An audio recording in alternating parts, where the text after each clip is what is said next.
I have a love-hate relationship with New Year's resolutions. How about you? Yeah, like most people, and there are a lot of us like this, there's a few things that I set a goal for every single year, things like exercise or weight loss that, well, let's just say they usually only last a few weeks before we abandon that goal and move on. Thus, the hate love relationship with New Year's resolutions. But why do I love them? I want to share that with you as well. I guess it's the feeling of hope and new opportunity that each new year brings. I love that.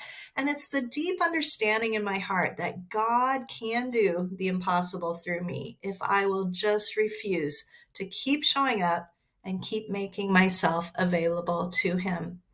It also comes from a deep faith in God's promises that say nothing is impossible for Him if we will believe. And I think New Year's is a great time to look back and give thanks to God for all that He's done. And it's a good time to evaluate and process and then look to the future. My name is C. Anderson. I am a disciple making movement trainer and coach, if you don't already know me, and I'm excited about talking with you about this process of making new goals for the year. So I like to use the same process we use in a Discovery Bible study where we look back, we look up, and we look forward, or sometimes we call it the three-part meeting. I start the new year by looking back and saying, what did God do through me and in me in this past year? What did I learn? What went well? What didn't go so well? And how can I change my strategy or efforts in the coming year to be even more fruitful and effective? Then I look up. I look up to God and I say, God, what is it that you want to say to me? I take time to listen, and I really want to challenge and encourage you. Take at least a few hours to get away with God and hear His voice. What's His assignment for you this year?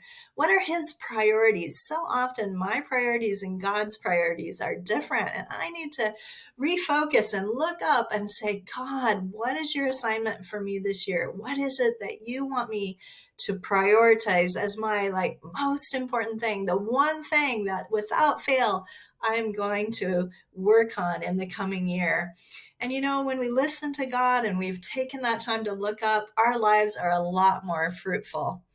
Lastly, I encourage you to take time to look forward. Look forward. And again, I don't like to call these things New Year's resolutions, but I do call them New Year's goals, goals that I've made together with God in prayer as I look at the new year. What is it I'm aiming for? What is it that I'm believing God will accomplish through me?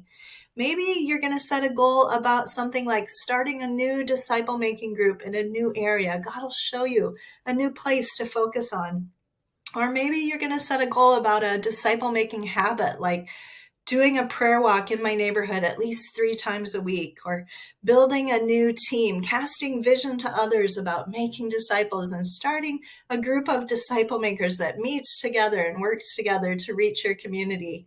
Or maybe it's growing in a skill like learning how to share the creation to Christ story effectively, or maybe even in a local language that you're learning. Or maybe it's a goal that has to do with sharing a frequency, like I'm going to try to share my testimony with at least 3 people every single week in the coming year.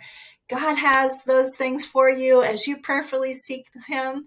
Look forward and make some goals, and I encourage you, write them down and then share them with at least one other person. Because when we write goals down, it's, did you know, 70% more likely that we will actually do these things. As the year closes out and 2023 begins, I want to wish you a very happy new year. I pray God would make it your most fruitful year ever. And to help you out with that, we are offering a 50% off sale on the Getting Started in Disciple Making Movement course. So click the link to find out more about that.